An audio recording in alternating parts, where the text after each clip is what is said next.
Ya Ibu, Bapak Saudara sekalian, sesuai judul pada malam hari ini, Dhamma itu adalah sulit dilihat dan sulit dipahami. Ternyata tadi di awal filenya juga sulit diperbesar, ikut-ikutan sulit, ya. Nah, Ibu Bapak dan sekalian, tadi Guru Agung kita ini kan seorang yang dikatakan memperoleh pencerahan sempurna. Nah, untuk bisa mencapai pencerahan sempurna itu ya memang tidak mudah. Oleh karena itulah di dalam Agi Waca Gota, Bapak Ibu bisa baca itu, Dhamma ini waca, sungguh dalam. Jadi bukan main-main, tidak sembarangan. Selain dalam juga sulit dilihat dan sulit dipahami. Selain sulit dilihat juga sulit dipahami. Nah, damai dan tinggi. Artinya damai tinggi itu membuat kedamaian. Karena sesuatu yang sulit itu ya kalau bahasa di masyarakat ya sesuatu yang tinggi, yang dalam gitu. Gitu. Ya, kenapa dikatakan tinggi, dalam, sulit untuk dipahami? Ya karena tidak semua orang bisa memahaminya. Jadi tidak dapat dicapai hanya dengan penalaran semata. Jadi walaupun Dhamma ini juga mengajarkan ya ada penalarannya, tetapi tidak hanya dengan penalaran semata. Dan itu dapat diselami oleh para bijaksana. Jadi yang bisa menyelami adalah orang-orang yang dikatakan bijaksana. Ini bantu ambil dari Agi Waca Gota Sutta. Nah, Sutta itu adalah khotbah. Agi Waca Gota itu seorang pertapa. Itu beliau dikhotbahkan.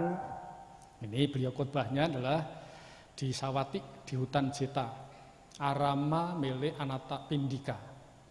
Jadi beliau khotbah di situ. Ini Arama ini juga masih ada, Sawati, hutan Jeta itu masih ada juga. Tapi sekarang hutannya sudah habis. Ya tinggal sedikit. Nah, nanti kalau Bapak Ibu ingin membuktikan, ya silahkan datang ke sana, ke India. Ya, kan banyak umat Buddha yang pergi ziarah ke tempat-tempat Sang Buddha lahir, ya, atau Siddhartha itu lahir, terus Siddhartha memperoleh pencerahan sempurna, Buddha Gotama membabarkan Dhamma, dan parinibbana dari Sang Buddha. Tempat-tempatnya itu masih ada. Nah, kalau Bapak Ibu bisa mengunjungi tempat ini, itu akan menambah namanya keyakinan. Itu. Nah, Ibu Bapak Saudara sekalian, Dhamma itu tidak mampu dipahami oleh semua orang. Kenapa tidak mampu dipahami oleh semua orang? Karena bergantung pengotor batinnya seseorang. Kalau pengotor batin kita itu semakin tebal, ya sulit untuk bisa memahami, mengerti Dhamma. Nah, Dhamma itu artinya banyak. Ya kebajikan itu ya Dhamma juga. Hal-hal yang luhur itu Dhamma. Jadi kalau dijelaskan arti dari kata Dhamma itu ada ya sekitar 80-an dua arti dari kata Dhamma itu. Nah, di sini kita terjemahkan kebajikan saja. Manusia banyak yang tidak mampu mengerti. Jadi banyak yang tidak mampu mengerti Dhamma ini. Nah, itu tidak mampu memahami ajaran Guru Agung kita Buddha Gotama. Nah, ini dijelaskan di dalam Agi Wacagota. Ibu bapak saudara sekalian, beliau membabarkan sutta ini karena dibabarkan yang bertanya itu adalah Wacagota itu, Agi Wacagota itu pertapa, seorang pertapa yang bertanya, maka terkenal dengan sesuai yang bertanya. Sutta kan khotbah, Agi Wacagota kan nama pertapa. Jadi karena yang bertanya itulah pertapa Agi Wacagota, maka terkenal dengan Agi Wacagota Sutta. Khotbah kepada Agi Wacagota. Itu tadi di Sawati tadi di hutan Ceta. Nah, saat bertemu itu Agi Wacagota bertanya kepada Guru Agung kita Buddha Gotama tentang 10 hal. Itu ditanyakan oleh beliau. Ini pertanyaannya. Ada 10 pertanyaan yang ditanyakan kepada Sang Buddha. Yang pertama adalah, apakah Guru Gotama memiliki pandangan bahwa dunia ini kekal? Ini yang ditanyakan. Kedua, apakah dunia ini tidak kekal? Karena setelah dijawab, apakah dunia ini kekal? Oh tidak, saya tidak mengajarkan demikian. Nah, ditanya balik, apakah dunia ini tidak kekal? Beliau jawab juga, oh bukan, tidak mengajarkan demikian. Tanya balik, apakah dunia ini terbatas? Apakah dunia ini tidak ada batas? Atau balikan-balikan saja. Apakah batin atau nama dan jasmani atau rupa ini sama? Nah, ini kalau Bapak Ibu nanti ditanya begini mau jawab apa coba?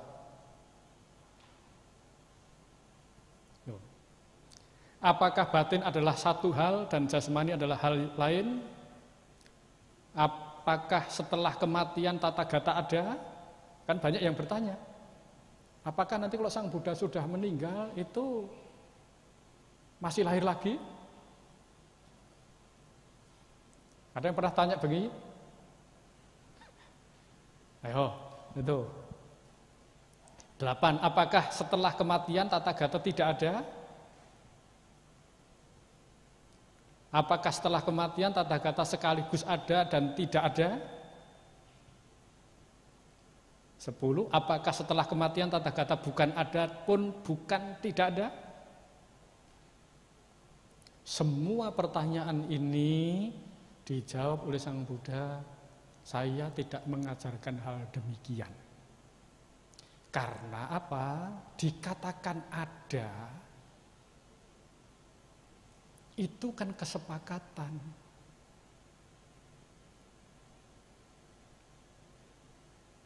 Contoh ini gelas. Gelas isinya apa ini? Air.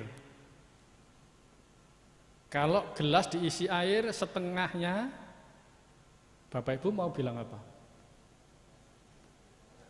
Setengah gelas. Tapi orang lain mengatakan, ini kosong setengah. Boleh tidak? Yang nomor 3 mengatakan itu bukan setengah gelas, itu bukan kosong setengah, tapi itu penuh setengah.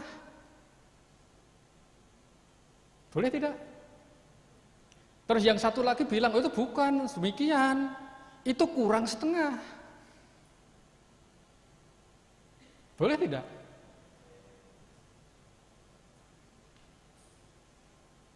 Masing-masing orang punya pendapat berbeda-beda. Tetapi intinya apa? Satu. Kenapa dikatakan air ini ditaruh gelas terus dikatakan air satu gelas? Kenapa? Kenapa? Ya? Bukan, karena ada gelas, ini tempatnya ini namanya gelas. Kalau tempatnya tong gimana?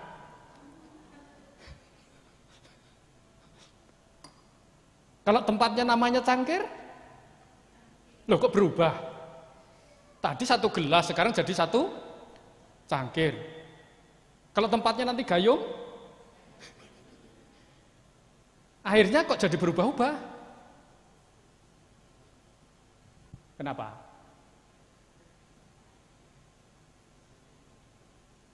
Tempat itu juga mempengaruhi. Tempat ini kan juga pengaruh. Ini namanya apa? Gedung ini.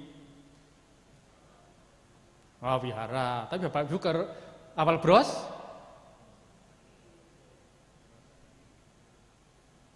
Berarti kalau Bapak Ibu ke sana pasti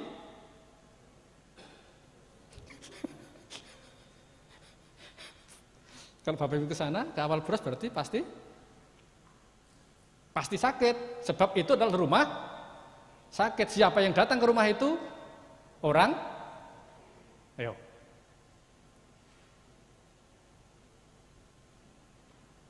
Ini namanya kesepakatan.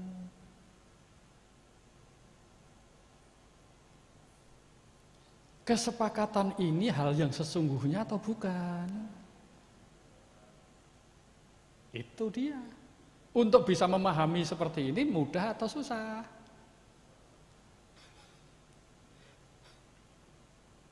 Ayo, ini tidak mudah. Ini harus mengolah batin namanya. Ini 10 macam pertanyaan ini ditanyakan oleh Waccagota. Beliau selalu menjawab, apakah ini yang diajarkan? Apakah ini hanya satu-satunya kebenaran? Buddhagota menjawab, bukan, saya tidak mengajarkan demikian. Karena yang dikatakan ada itu tadi, ya sesungguhnya tidak ada juga. Inilah susahnya untuk memahami. Yang kita sepakati ada itu sesungguhnya tidak ada juga.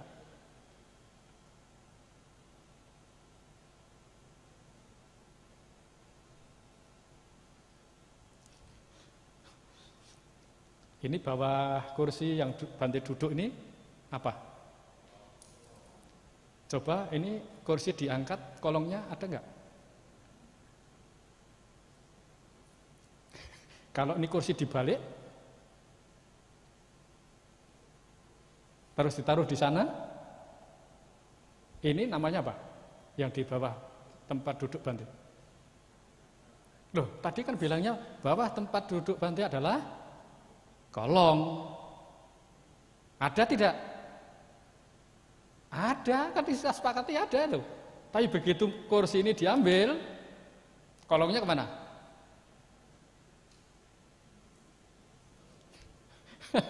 Kolongnya ikut hilang. Ada, karena apa? Kita sepakati ada. Tapi sesungguhnya tidak ada. Karena ada itu karena ada kondisinya itu loh.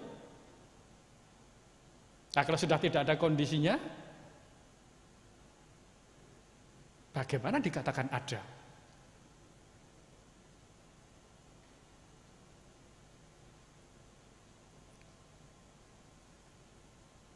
Ada orang buang angin,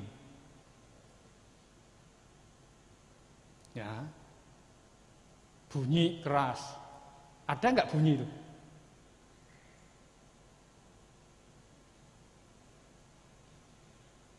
Terus anginnya itu ada tidak? Ya, coba tunjukkan. Tolong ditangkap. Tetapi secara kesepakatan kita bilang ada. Tapi sesungguhnya juga tidak ada.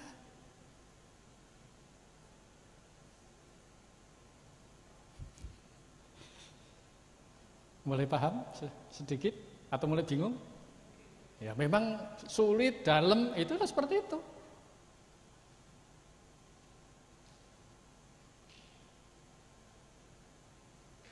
Ya, kita lanjut.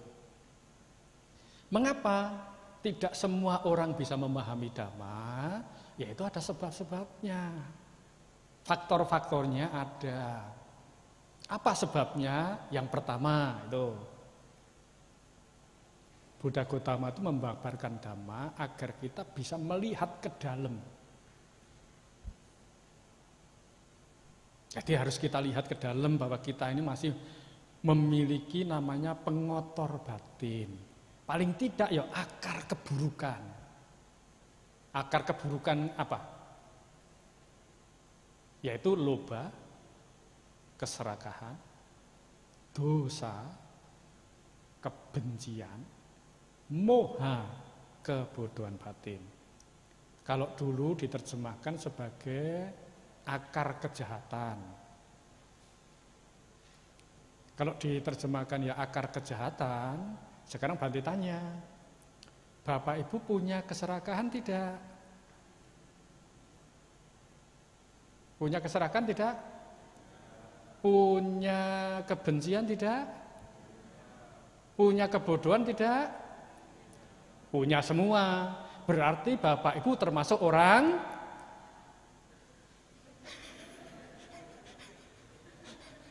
ayo. Berarti Bapak Ibu termasuk orang jahat. Kalau itu akar kejahatan. Sebab Bapak Ibu memiliki semuanya tiga ini. Maka sekarang terjemahannya diterjemahkan sebagai akar keburukan. Sebab kita punya akar kejahatan ini, akar keburukan ini, kalau kita kikis menjadi orang baik. Tapi kalau menambah akar keburukan menjadi orang jahat. Itu saja. Tinggal kita sekarang mau menambah atau mau mengurangi.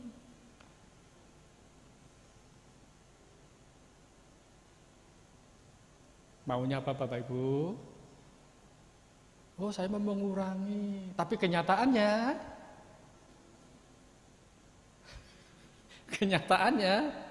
menambah. Karena apa? Ya karena kebiasaan kita ini selalu melihat keluar.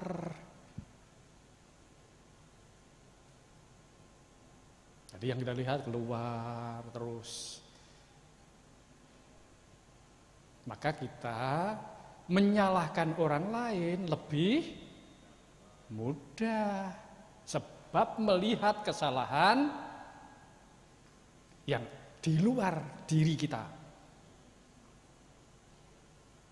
Tapi menyalahkan diri sendiri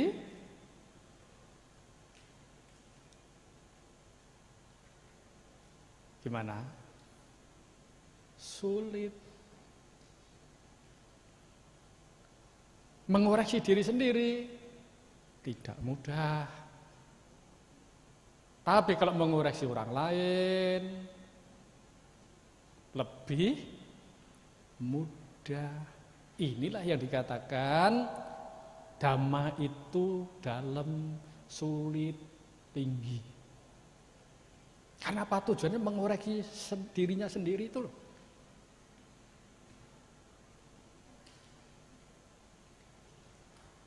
Nah, umumnya sekarang kan gitu. Berarti kalau sudah belajar dikit, nanti kasih label si A. Nanti kalau ya dikoreksi. Nah, mengoreksi orang lain memang lebih mudah dibanding mengoreksi diri kita sendiri. Inilah Bapak Ibu Saudara sekalian. Ketika kita melihat ke dalam diri, contohnya saja, paling gampang contohnya. Kalau Bapak Ibu berdana, bareng-bareng, apakah kalau kita berbuat berbaik berdana, itu pasti baik? Pasti baik? Belum tentu. Nah, pas berdana, kita lihat orang lain berdana, pikiran kita muncul, wah mutu cari muka saja. Pikiran muncul seperti itu namanya kita sudah berbuat buruk.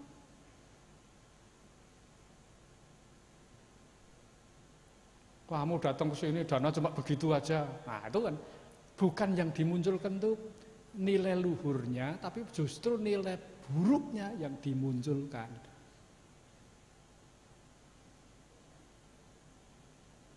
Kalau tidak percaya, nanti buktikan sendiri. Saat Bapak Ibu misalnya melakukan apa saja, Kalau kita membanding-bandingkan terus yang lain, ya kita tidak akan bahagia. Maka tadi saat berdana makan, Bante bertanya kan. Nah, pertanyaan kan ada 3 tuh.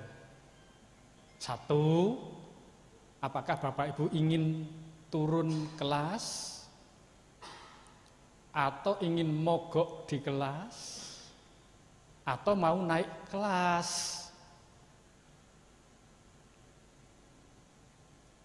Dijawab apa Bu Warina? Semua setuju, sepakat mau naik kelas, tapi kenyataannya jangan-jangan turun kelas. Untuk bisa naik kelas itu butuh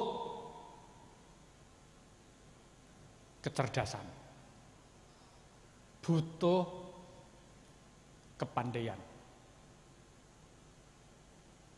Kalau tidak pandai, tidak cerdas, ya jangan harap naik. Tampaknya naik, tapi sungguhnya turun.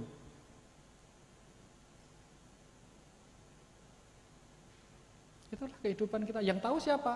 Sesungguhnya kita sendiri. Maka lihatlah ke dalam.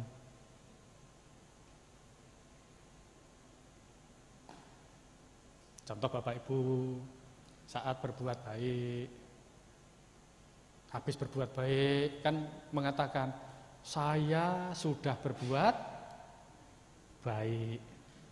Aku sudah berbuat baik.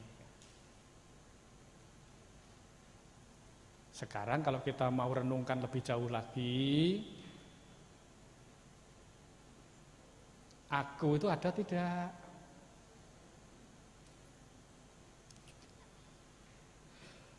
Aku itu ada tidak? Saya berbuat baik, aku berbuat baik, saya lebih baik dibandingkan si B, si C, si D. Pendek kata kan selalu mau kayak aku, saya. Apakah tidak boleh memakai itu? Ya boleh saja. Tetapi cara pandangnya kita itu, aku, saya ini sebagai bahasa atau justru menambah keakuan betulan. Sama seperti tadi, di bawah kolong kursi ini namanya, di bawah kursi yang Bante duduk namanya apa? Kolong. Kenyataannya ada atau tidak? Oleh karena itu ya aku, saya itu sebagai bahasa kesepakatan. Sesungguhnya itu tidak ada juga.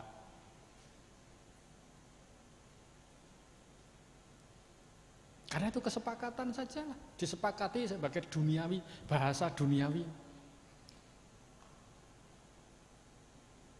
Sama seperti kita manusia. Manusia itu ada tidak?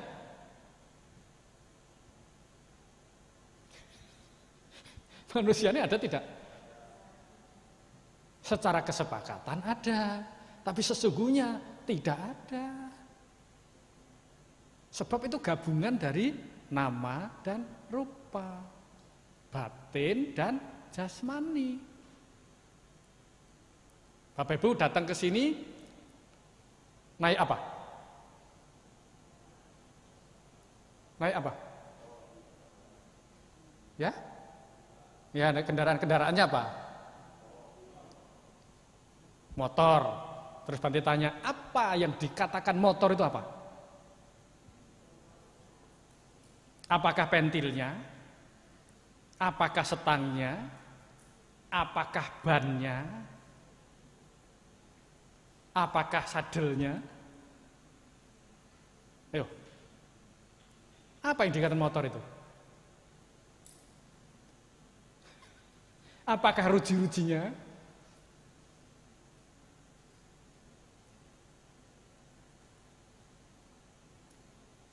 Apa yang dikatakan motor? Oh, Bante dikatakan motor keseluruhan itu. Itulah gabungan. Tapi kalau itu sudah dilepas, mana motor?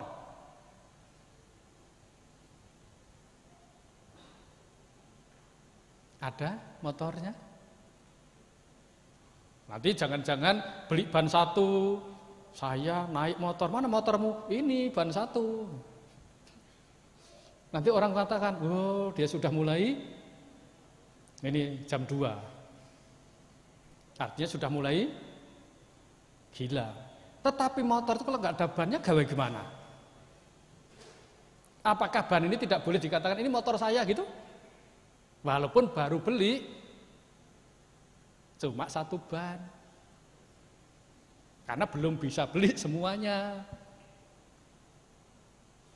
Ya secara kesepakatan ban 1 bukan motor, ban motor iya, tapi bukan berarti motor. Tapi motor itu kalau nggak ada bannya bagaimana? Ya nggak bisa jalan juga. Sama dengan manusia ini kan terjadi sekumpulan itu. Gabungan unsur-unsur antara jasmani dan batin, itulah dikatakan sebagai manusia. Maka nanti kan ada penjelasan kalau secara ilmu pengetahuan kan ada molekul, ada energi, ada apa macam-macam itu dipisah-pisah dari sekecil-kecil itu. Coba bayangkan itu. Itu Guru Agung kita Buddha Gotama menjelaskan sampai sedetil itu. Oleh karena itulah ini ajaran yang beliau babarkan itu tidak semudah yang dibayangkan. Sangat mendalam. Walaupun kita belum tahu secara mendalam, baru tahu kulitnya saja, wah sudah bahagia. Coba bayangkan itu. Kalau Bapak Ibu mau merenungkan dalam kehidupan ini. Ini yang pertama. Yang kedua, manusia pada umumnya ya diliputi oleh pengotor batinnya. Karena diliputi oleh pengotor batinnya, ya keserakahan, kebencian, kebodohan itu ya sulit untuk bisa memahami, mengerti Dhamma. Karena apa? Dhamma mengajarkan sebaliknya. Kalau kita semakin banyak pengotor batinnya untuk bisa mengerti Dhamma ya sulit. Karena ini kebalikan. Namanya sesuatu kebalikan ya susah. Guru Agung kita mengajarkan Dhamma yang paling sederhana untuk memberi. Tapi kebanyakan orang bukan memberi tetapi justru diajarkan untuk meminta. Ya kan?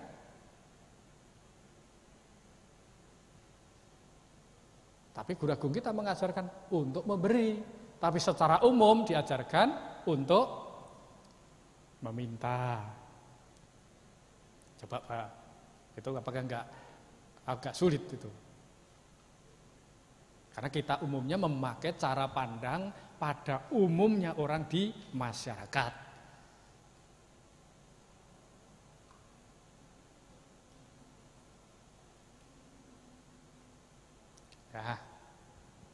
Ya akhirnya ya kita ini terjebak pada hal-hal yang buruk, cara berpikirnya keliru lagi. Ya karena memang tidak umum. Terjebak pada keburukan. Ya karena yang diajarkan sama adalah kebalikannya. Itu paling gampang. Guru Agung kita mengajarkan untuk memberi, umumnya di masyarakat itu pada minta. Umumnya pada mencari berkah. Sang Buddha mengajarkan agar kita membuat berkah. Tapi di masyarakat banyak orang yang mencari berkah. Tapi Sang Buddha dalam Manggala Sutta itu kan mengajarkan bagaimana kita membuat berkah. Jadi berkah itu harus dibuat. Kalau Bapak Ibu membuat berkah, maka berkah ada pada Bapak Ibu saudara sekalian. Kewihara, misalnya Bapak Ibu selain membaca parita, meditasi, mengulang sila, kan, juga bisa berdana, itu kan berkah yang telah dibuat banyak itu. Walaupun kecil, tapi kalau sering-sering dilakukan, ya seperti air itu menetes, tes, satu tempayan, satu ember itu bisa penuh.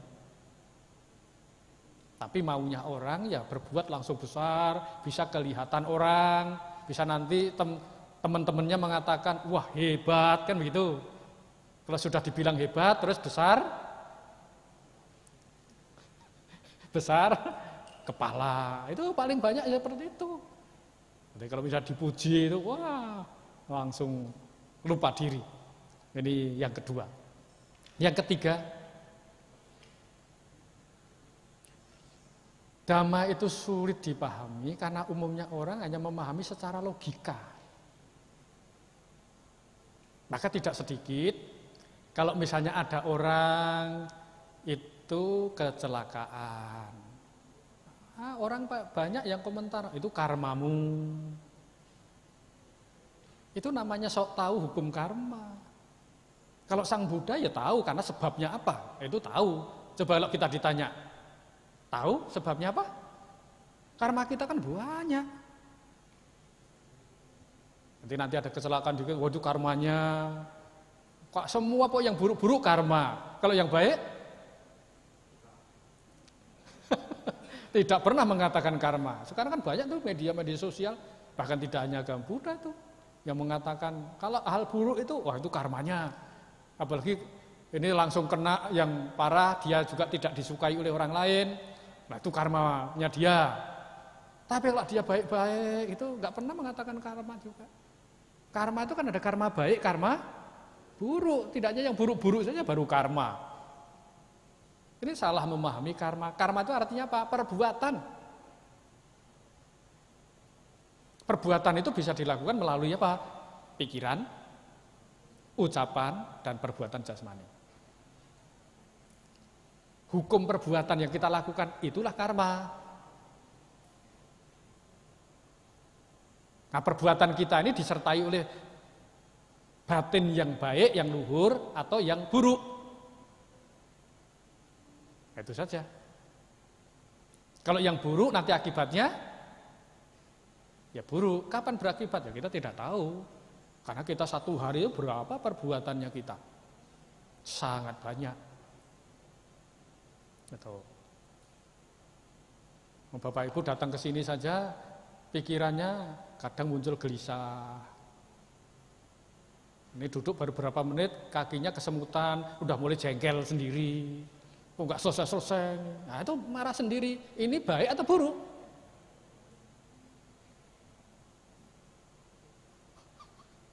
Ayo.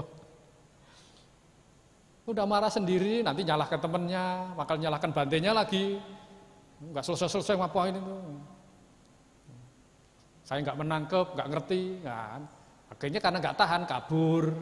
Yang tahan, pikirannya ngomel sendiri. Marah-marah sendiri, mencaci maki sendiri. Ini pikiran baik atau buruk?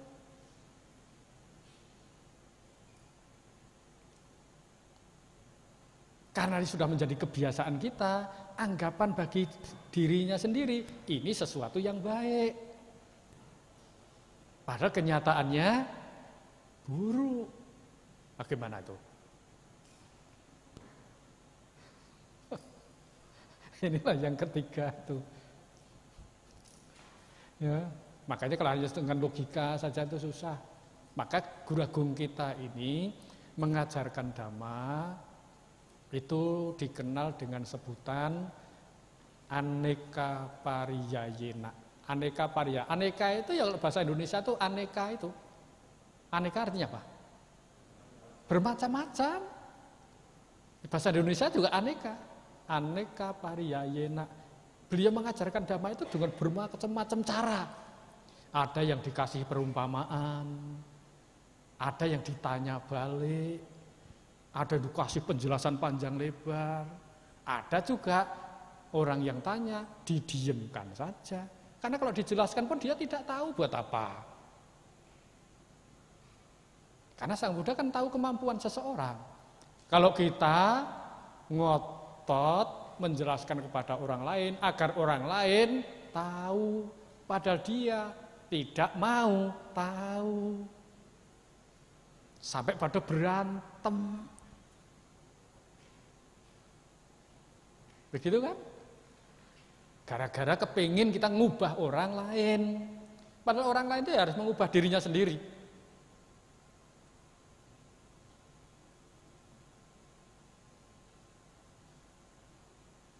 Bante pernah ceritakan juga suatu berapa tahun lalu itu di Bandara Batam sini.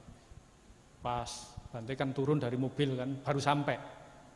Baru turun terus ada perempuan setengah baya itu mendatangi Bante, lari. Langsung tanya, "Pak, bisa meramal?" Bante bingung, baru turun, baru mau masuk, ditanya, "Pak, bisa meramal?" Ya Bante langsung jawab, "Oh, enggak bisa." Tanya lagi dia, "Pak, bisa meramal?" Ya akhirnya Bante jawabnya, "Oh, bisa." Ya gimana dia tanya lagi? Mau jawab enggak bisa lagi, dia tanya lagi. Ya udah, "Oh, saya bisa." Bante bilang, "Bisa." Akhirnya Bante tanya kepada dia, "Kamu mau ramal yang pasti atau yang tidak pasti?" Nah, dia akhirnya menjawab, "Yang pasti, Pak." Akhirnya Bante langsung jawab, "Ya, kamu pasti mati." "Oh, jangan begitu dong, Pak." Nah, gimana? Kan mintanya yang pasti. Ya Bante jawab, "Kamu pasti mati." Tapi dia nggak terima. "Oh, jangan begitu dong, Pak." Akhirnya Bante bilang lagi, "Memang hidupmu tidak pasti." Hidup kita ini memang tidak pasti kan? Yang pasti apa? Nah, itu kan ramalan yang sun.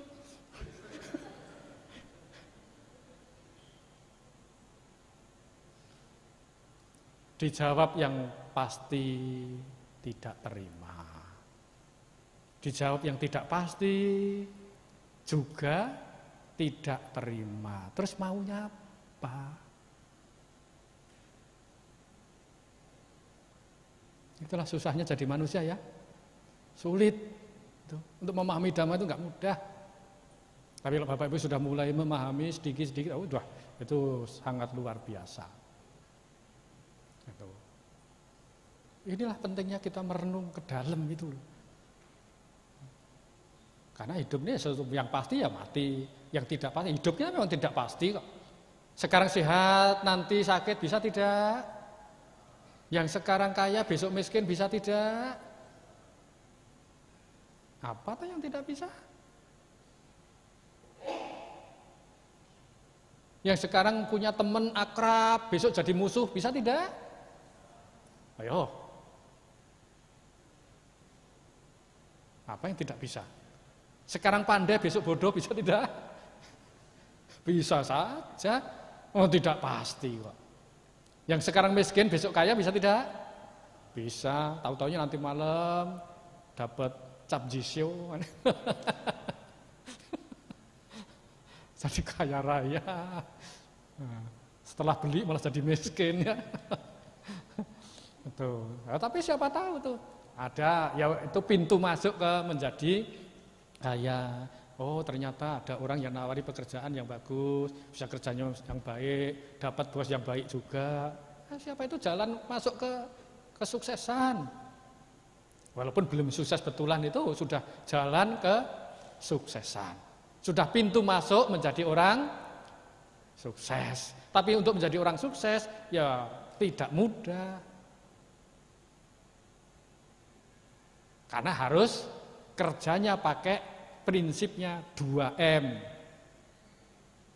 Jadi prinsip kerjanya kalau mau menjadi orang sukses kan harus pakai prinsipnya 2M, yaitu mati-matian.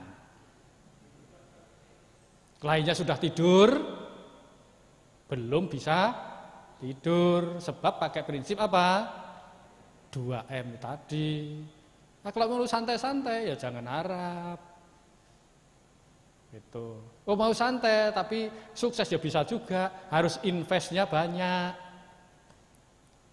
Tapi setelah invest ditipu, bagaimana mau sukses?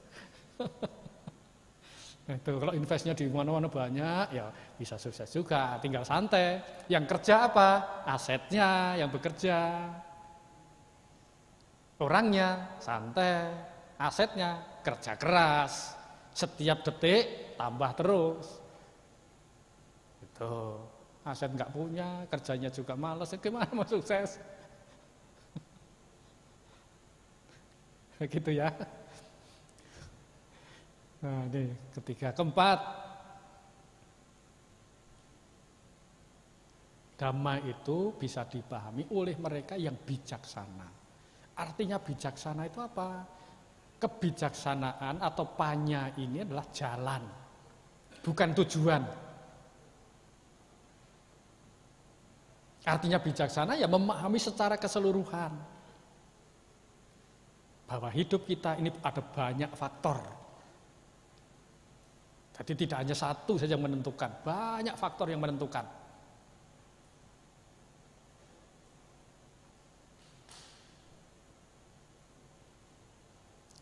Bapak Ibu, kalau ditanya, kita ini bisa makan, jasa siapa? Jasa yang paling besar siapa? Petani loh. Coba kalau petani ngambek tidak mau tanam, Bapak Ibu makan apa?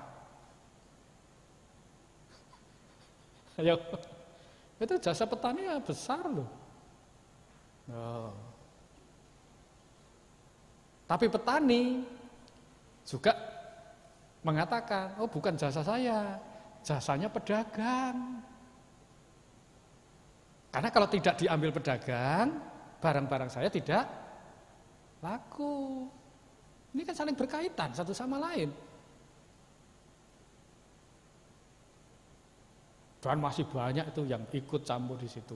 Kalau dijelaskan sangat banyak.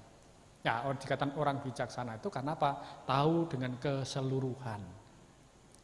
Kalau bahasa yang lebih sering dikutip itu ya yatak butang nyanat dasanang. Tadi memahami sebagaimana apa adanya. Jadi kalau baik ya baik, buruk ya buruk. Gitu. Ini dikatakan orang bijaksana. Kalau bahasa di masyarakat ada namanya wicaksana. Wi itu mendalam, istimewa. Karena pemahamannya itu berbeda dari yang lain. Tuh.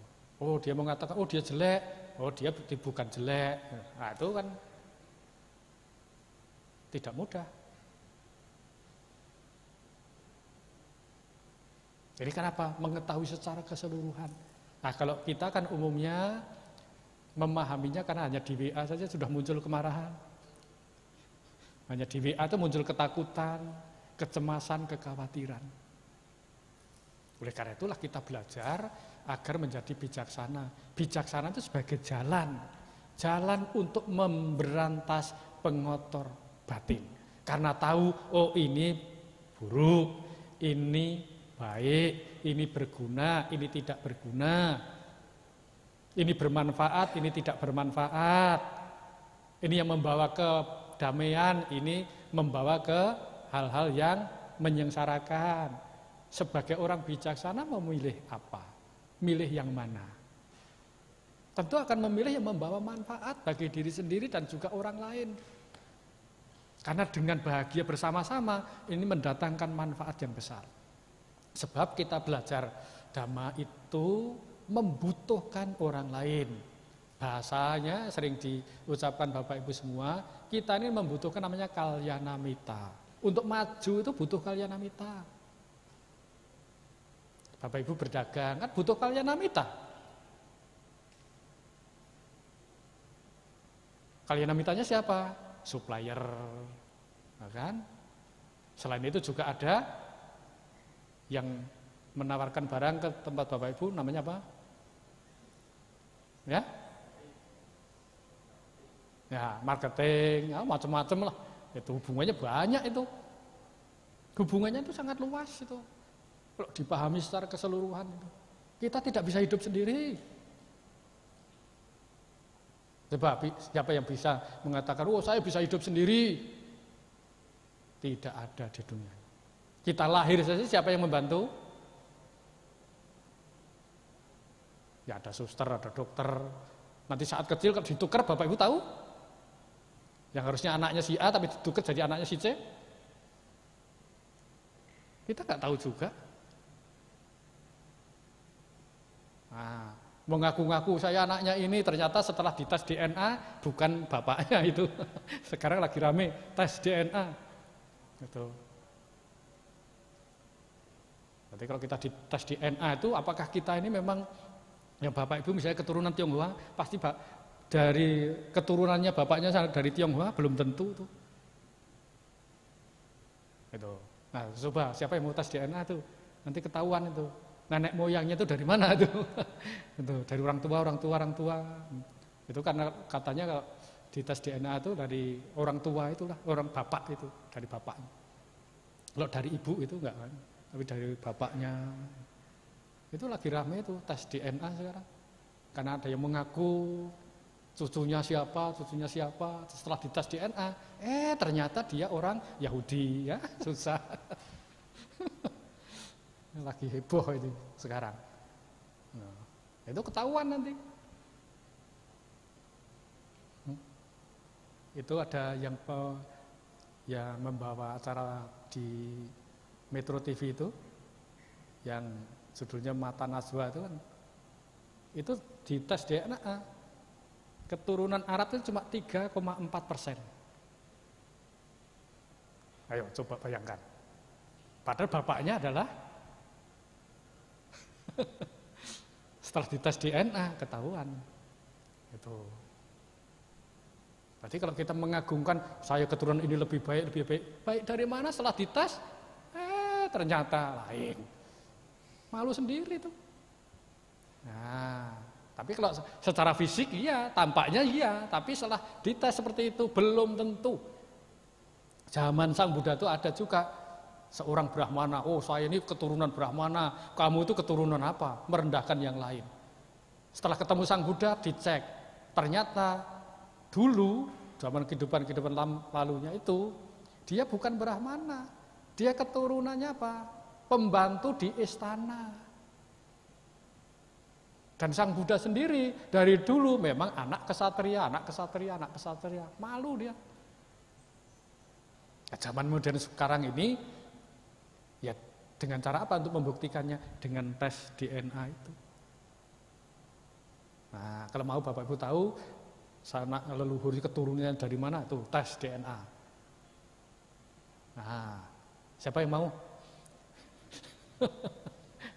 Ini zaman canggih sekarang udah sangat luar biasa itu.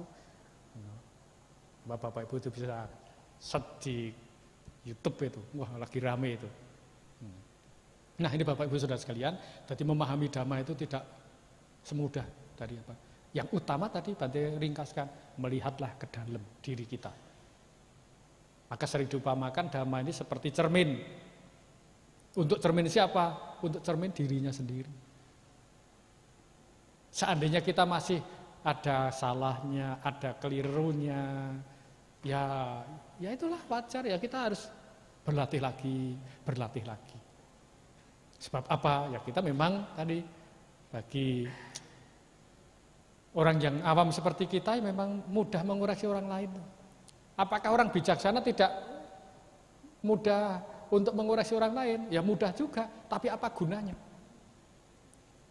Perenungannya kan apa gunanya mengoreksi orang lain? Bukan berarti tidak bisa, bisa, tapi manfaatnya tidak ada.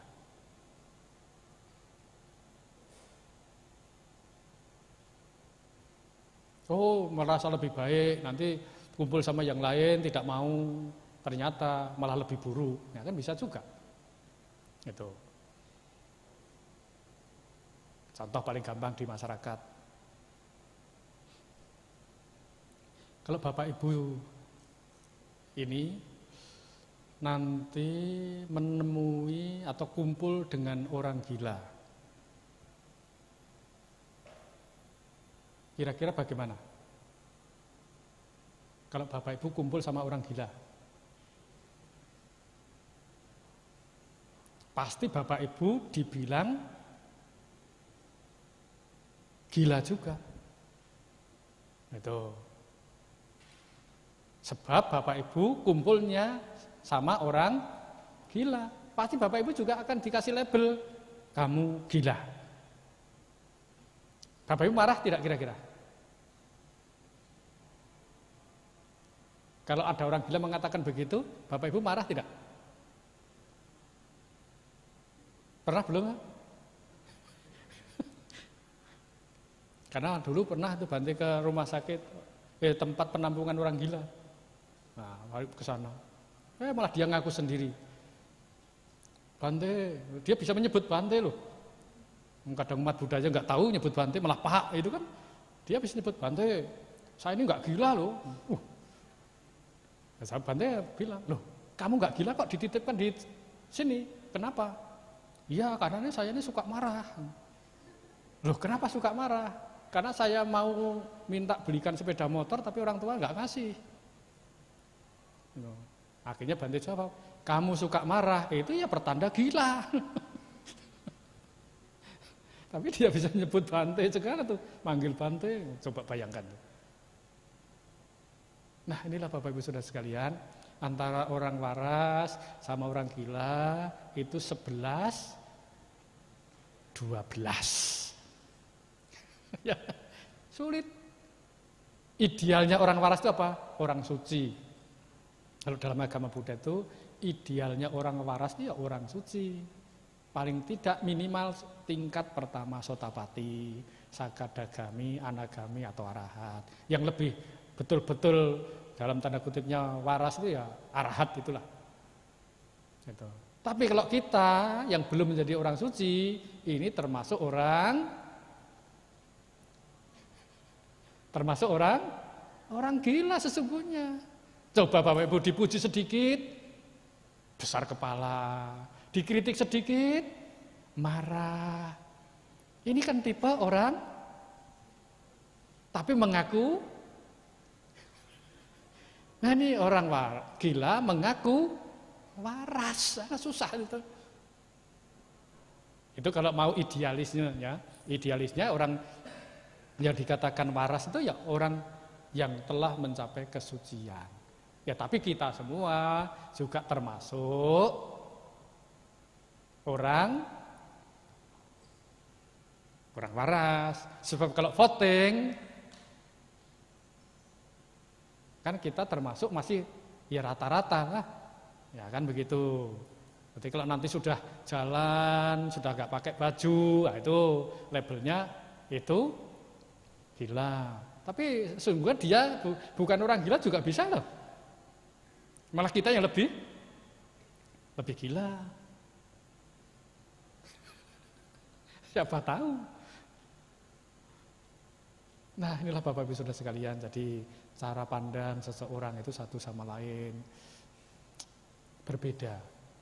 Tinggal ketebalan akar keburukan kita ini sejauh mana.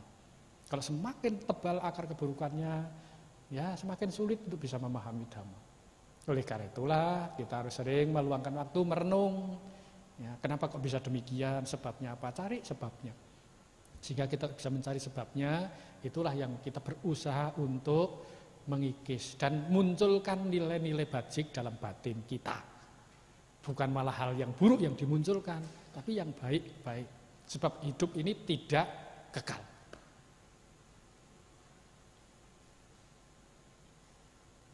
Saya kira itu yang bisa dapat disampaikan. Semoga Bapak Ibu selalu maju dalam Dhamma dan semoga cita-cita luhur tertinggi tercapai. Sabe sata bawantu sukitata. Sadu, sadu, sadu. Anumodana Bante atas nama yang telah disampaikan, semoga bermanfaat bagi kita semua.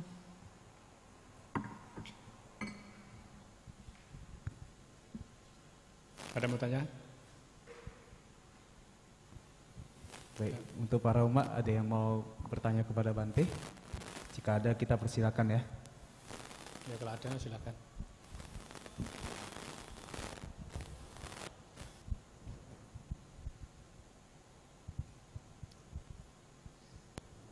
Ada yang mau tanya?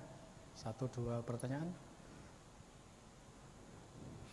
Kalau ada. Sudah paham kan? Sudah paham belum? Tambah bingung. Enggak ada yang tanya?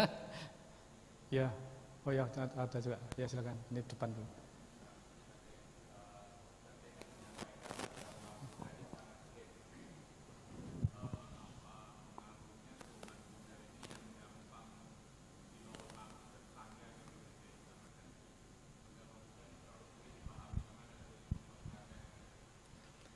Pertanyaannya adalah agama Buddha ini sulit untuk dipahami, bagaimana supaya tidak mudah kena arus oleh tetangga.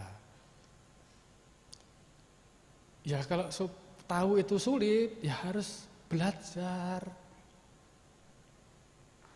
Sudah tahu sulit, tetapi tidak mau belajar, bagaimana? Nah, suruh baca parita susahnya bukan main, padahal masih belepotan. Bukan nyalakan ya, ini contoh aja. Nanti dikira gitu. Ini sebagai contoh aja, itu bukan yang mimpin ini, bukan kritik yang mimpin, ini contoh aja. Itu sudah tahu itu sulit tapi tidak mau belajar. Bante pun setelah belajar sampai sekarang ini masih merasa sulit juga, sama. Gitu. Jangan dikira Bante sudah pinter, bukan, ya sulit juga. Nah, nanti kalau sudah mencapai kesucian, merealisasi kesucian itu sudah mulai mudah. Selama itu ya harus belajar, punya semangat. Semangat untuk mencegah hal buruk muncul dalam batin, mencegah yang buruk yang sudah ada di dalam batin dikikis. Itu hanya. Mengembangkan, memunculkan hal-hal yang baik yang belum ada, dan kalau sudah ada, diulang-ulang.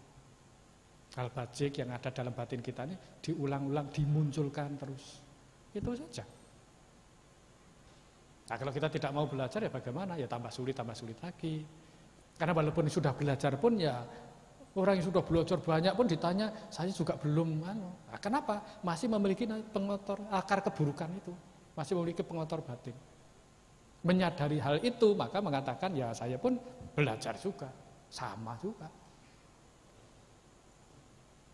Itu. Menyadari itu sulit, harus belajar. Setelah belajar apa cukup? Ya belum cukup, harus praktek. Jangan hanya belajar saja tapi tidak praktek. Ya ini ya kurang manfaatnya, harus praktek. Belajar, praktek, belajar, praktek. Begitu? Karena sadar ini memang sulit.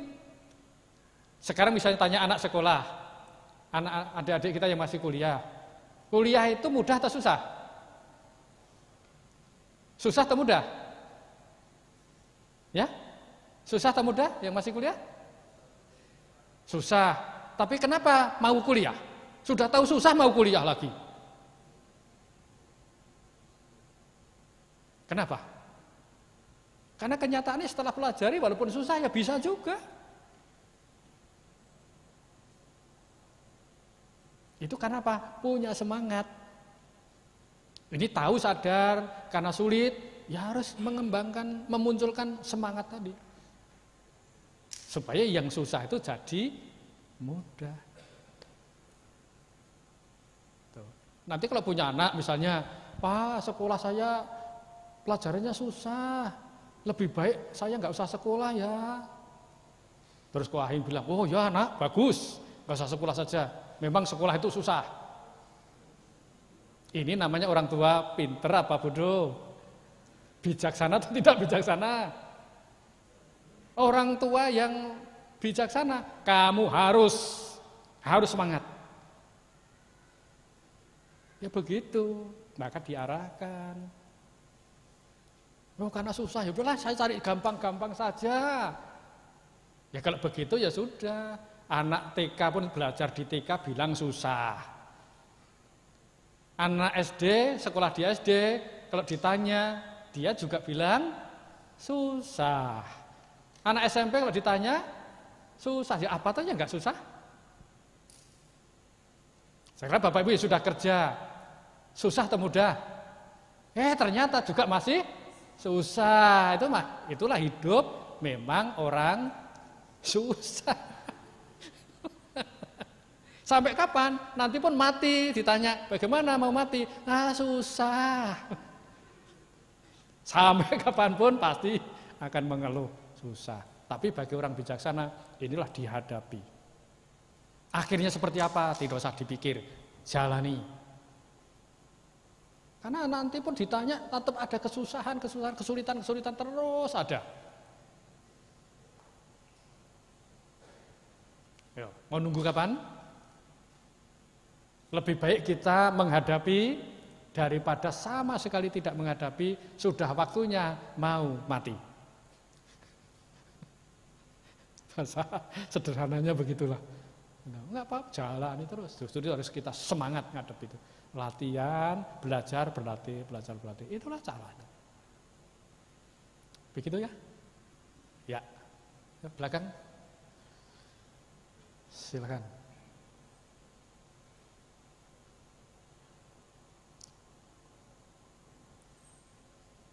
Volumenya itu.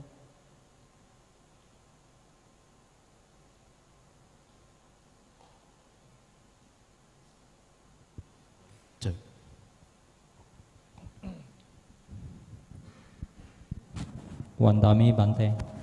Ya, malam. Orang cenderung menyalahkan orang lain, Bante. Tapi ada juga diketemukan kadang orang yang suka menyalahkan dirinya sendiri begitu. Ya, ada juga. Bagaimana kita menyikapinya jika hal itu timbul pada diri kita sendiri, dan bagaimana kita menyikapinya jika itu timbul pada orang lain begitu. Terima kasih Bante. Ya, ini pertanyaan bagus juga. Ya, ada orang yang mencari kesalahan orang lain, tapi ada juga yang menyalahkan diri sendiri. Nah, ini karena apa? Karena pemahaman, pengertiannya harus ditambah. Kenapa menyalahkan dirinya sendiri? Itu kan pasti ada sebabnya. Dicari sebabnya pasti tahu. Menyalahkan diri sendiri terusnya juga nggak ada manfaatnya. Gitu. Tetapi ada orang yang model seperti itu juga kecenderungannya seperti itu. Karena biasanya itu di rumah melakukan apapun oleh orang tua selalu disalahkan terus. Jadi nanti ya itu jadinya setelah dewasa ya menyalahkan diri sendiri terus. Bisa juga demikian. Nah, ini harus dicari sebabnya apa. Gitu. Karena pasti ada sebabnya, bukan tidak ada sebabnya. Kita juga sama, selalu mencari kesalahan orang lain, terus itu ya juga ada sebabnya. Ya, kita yang sekarang inilah belajar untuk mengubah cara pandang seperti itu. Ya namanya sedang belajar ya harus ya pelan-pelan harus dimulai. Karena tidak bisa membalikkan seperti membalikkan tangan kita. Butuh semangat, butuh pengertian. Gitu. Jadi segala usaha harus dilakukan, termasuk datang ke wihara mendengarkan dhamma. Itu untuk mengubah cara berpikir kita. Karena menyalahkan diri sendiri ya malah nggak ada manfaatnya, nggak ada gunanya. Kita sendiri lebih parah. Itu.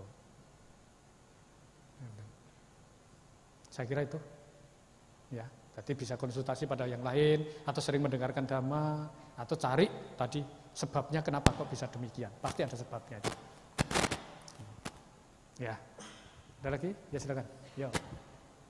Namo Buddhaya Bante. Ya, Namo Buddhaya. Saya ingin menanyakan yang 10 pertanyaan tadi. Ada pertanyaan apakah hidup ini tidak kekal ya? Kalau nggak salah saya. Ya, dunia ini tidak kekal. Apakah dunia ini tidak kekal? Kenapa Buddha tidak mau menjawab pertanyaan itu? Padahal jelas-jelas dunia ini tidak kekal. Itu saja? Ya. Kenapa beliau menjawab tidak mau kali ini? Ya karena yang dihadapi itu siapa? Karena ini Pacak Gota ini bukan orang sembarangan. Tinggal tahap pemahamannya itu sampai mana. Ya kalau kita ya dikatakan oh tidak kekal gitu saja. Nanti kan ada pertanyaan-pertanyaan itu kan 10 rangkaian ini nanti diputar-putar balik, oh bisa pusing sendiri yang jawab. Kalau cuma pertanyaan 1 itu aja ya iya. Tapi ini kan ada rentetannya, 1, 2 sampai 10 itu ada kaitannya semua. Ayo nanti dikejar terus seperti itu gimana? Sang Buddha sudah tahu maksudnya Wacagota itu maunya apa. Itu. Karena apa yang dikatakan kekal tidak kekal ini kan hanya proses saja. Sesungguhnya kan tidak ada, yang dikatakan kekal juga tidak ada. Tidak kekal itu ya Pak. Ya, bagaimana mau pakai bahasa duniawi ini susah. Bahasa kesepakatannya memang ada. Oh, ini tidak kekal. Maksudnya tidak kekal itu bagaimana? Ada dikejar terus nanti. Karena Wacagota ini ya bukan pertapa yang bahasa sekarang ya bukan pertapa kaleng-kaleng. Ya, ini 10 pertanyaan ini ditanyakan pada beliau, itu bukan punya maksud sesuatu. Karena pandangan di masyarakat itu ada yang menyatakan bahwa ada roh yang kekal, semua kekal.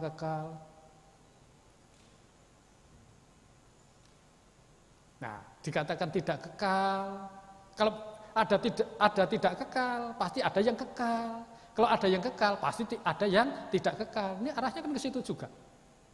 Padahal Guru Agung kita Buddha Gautama mengajarkan sesuatu sebaliknya dari ini semua. Cara pandangnya itu. Itu kan nanti ditelusuri lebih dalam lagi, ya seperti itu. Tapi secara kemasyarakatan, oh ini tidak kekal. Maksudnya tidak kekal itu bagaimana? Itu ada maksud tersendiri juga. Nah, itu bisa terjebak pada salah satu pertanyaan.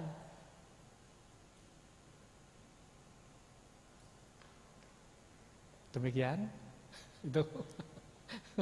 Makanya kita jawab kekal tidak kekal itu bisa bahaya juga.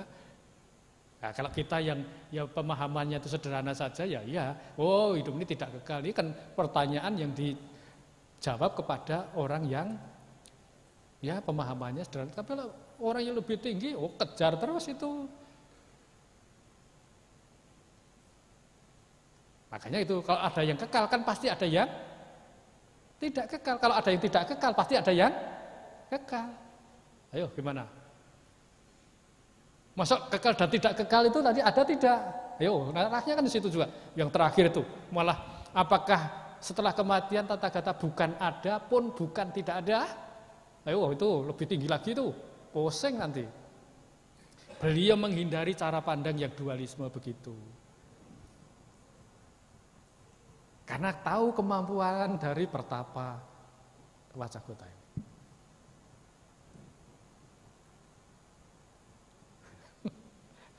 Demikian. Nah. Ada lagi? Yang perempuan?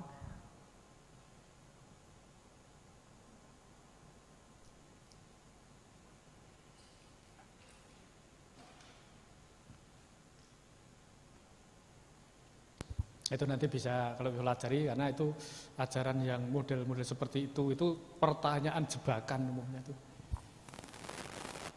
Karena pertapa-pertapa zaman Sang Buddha itu ada yang bisa tahu bumi ini hancur, terbentuk lagi 1 kali, ada yang bisa tahu sampai 2 kali bumi ini terbentuk, ada yang tahu sampai 4, 5, 10, 100 kali. Nah, ada yang bisa tahu seperti itu. Mereka itulah yang bertanya kepada Sang Buddha. Maka Bhante katakan, ini pertapa bukan kaleng-kaleng.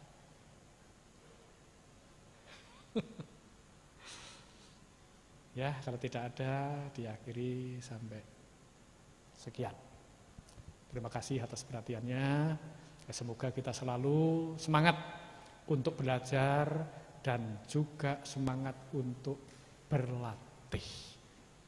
Sehingga sekarang kita bahagia, yang akan datang juga bahagia. Semoga Bapak Ibu, saudara-saudari sekalian selalu maju dalam dhamma dan semoga cita-cita luhur tertinggi tercapai. Sapi sata bawantu sukitata.